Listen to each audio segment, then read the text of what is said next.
বিশাল এক পাহাড়ের উপরে এক ঈগল বাসা বানিয়েছিল। ঈগলের বাসায় ছিল তার চারটি ডিম।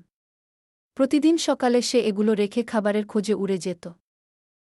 একদিন ঈগল যখন বাসার বাইরে ছিল তখন ভূমিকম্পে গোটা পাহাড় নড়ে উঠল। এতে ঈগলের একটি ডিম বাসা থেকে ছিটকে পড়ে গেল। গড়াতে গড়াতে সেই ডিম এসে পড়ল পাহাড়ের নিচের এক মুরগির বাসার উঠোনে। মুরগি সেই ডিমটিকে নিজের বাসায় নিয়ে এল। অন্যান্য ডিমের সাথে রাখল। যত্ন করে তা দিতে থাকল। একদিন সেই ডিম ফুটে ঈগলের একটি সুন্দর বাচ্চাও বের হল। মুরগির বাচ্চাদের সাথেই ঈগলের বাচ্চাটি বড় হয়ে উঠতে লাগল।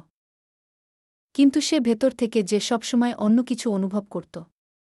আকাশে একদিন ঈগলের একটা ঝাঁককে উড়ে বেড়াতে দেখে সে মুরগিকে বলল, ইস, যদি আমিও তাদের মতো উড়ে বেড়াতে পারতাম। মুরগি হেসে উত্তর দিল, তুমি কিভাবে উড়বে? তুমি তো মুরগি এবং মুরগি কখনো উড়ে না।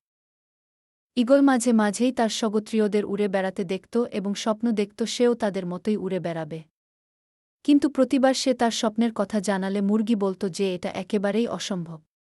মুরগির এই কথাটি ঈগল বিশ্বাস করতে শিখল এবং তার জীবনটা বাকি মুরগিদের মতোই কাটিয়ে দিল। অনেক দিন এভাবে কাটানোর পর একদিন সে মারাও গেল। আসলে আমাদের জীবনেও এটা চরমতম সত্য। তুমি যা বিশ্বাস করতে শেখো একদিন তুমি তাই হয়ে উঠবে।